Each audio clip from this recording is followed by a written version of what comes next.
বঙ্গভবনে ঢুকে আপনারা একটা বর্ষিয়ান নেত্রী, প্রায় বর্ষিয়ান নেত্রী ওনাকে অপমানিত করে ওনার গায়ের যত অন্তর্বাস আছে, এটা আছে ওটা আছে ভেঙে চুরে আপনারা কিসের পরিচয় দিয়েছেন?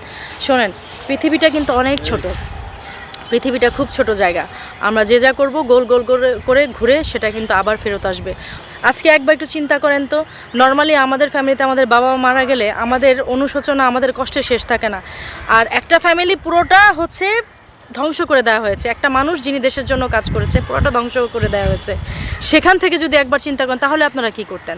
আপনারা তো নর্মাল ফ্যাসিবাদী বলে এদেশে এখন যে নৈরাচার, এখন যে স্বৈরাচার নৈরাজ্যর যে ইয়ে করছেন, মানে দিনের বেলা আমরা বের হতে পারি না মহিলারা, আর রাতের বেলা তো পরের কথা, ডাকাত পাহারা দিতে হয়। এত বছরে মানে এই 16 বছরে কোন দিন আমরা ডাকাত পাহারা দিয়েছিলাম? এখন একটা ট্রেডিশন এসেছে যেটা হচ্ছে ইতিহাসকে ধ্বংস করে দেওয়া হয়। ইতিহাস কি আদৌ ধ্বংস হয়? এই যে ইতিহাসকে ধ্বংস করা, এই যে এরকম ধ্বংসযজ্ঞ চলছে, এই যে 32 আপনারা ধ্বংসযজ্ঞ চালালেন, তারপরে হচ্ছে বিভিন্ন স্ট্যাচু আপনারা ভেঙে ফেললেন, বিভিন্ন মোরাল ভেঙে ফেললেন, এতে কি ইতিহাস ধ্বংস হয়ে গেছে? আপনারা হচ্ছে আপনাদের প্রজন্মের কাছে বা আমরাই আমাদের প্রজন্মের কাছে কি বলবো, সত্যটা কি বলবো? এই সত্যটা হচ্ছে নিজের চোখে দেখার জন্য আসলে আমি প্রত্যেক জায়গায় যাই, সেটা বলতে পারেন হয়তো আমার দায়িত্ববোধ থেকে যাই।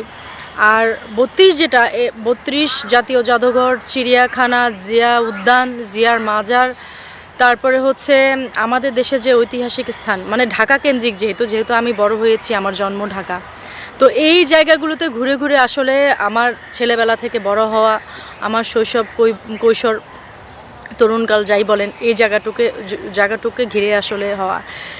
তো ধানমন্ডি 32 যেদিন হচ্ছে ভাঙবে সেদিন আসলে একবার চেয়েছিলাম যে যাব না। এরপরে দেখলাম যে আসলে এমন একটা কষ্ট ভেতরে কাজ করছে, মানে এমন একটা খারাপ লাগা ভেতরে কাজ করছে। আসলে দেখেন, এই 32 ভেঙে তো আপনি মানে কোনো ফ্যাসিজম বা কোনো কিছু প্রমাণ করতে পারবেন না।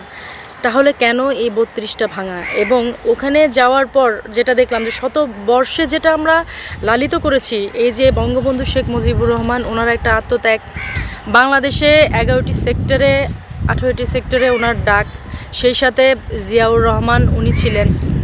এই যে তাদের দুইজনের একটা কম্বিনেশন, এই কম্বিনেশনের যে একটা জায়গা হচ্ছে ধানমন্ডি 32। আমি এমনও ছবি দেখেছি আর্কাইভে যে আমাদের মাননীয় প্রধানমন্ত্রী শেখ হাসিনা, মাননীয় প্রধানমন্ত্রী প্রিভিয়াস যিনি ছিলেন খালেদা জিয়া, একসাথে তারা দুইজন বসা, তাদের আলাপ আলোচনা, এই ছবিগুলো দেখে যতটা মানে শান্তি ভেতরে ছিল, ওই দিন 32 ভাঙার পরে আমার ভেতরে চিন্তা হলো যে আসলে কতটা পালভার্টেড হলে একটা বাড়িকে, একটা স্মৃতিকে আমরা ভাঙতে পারি।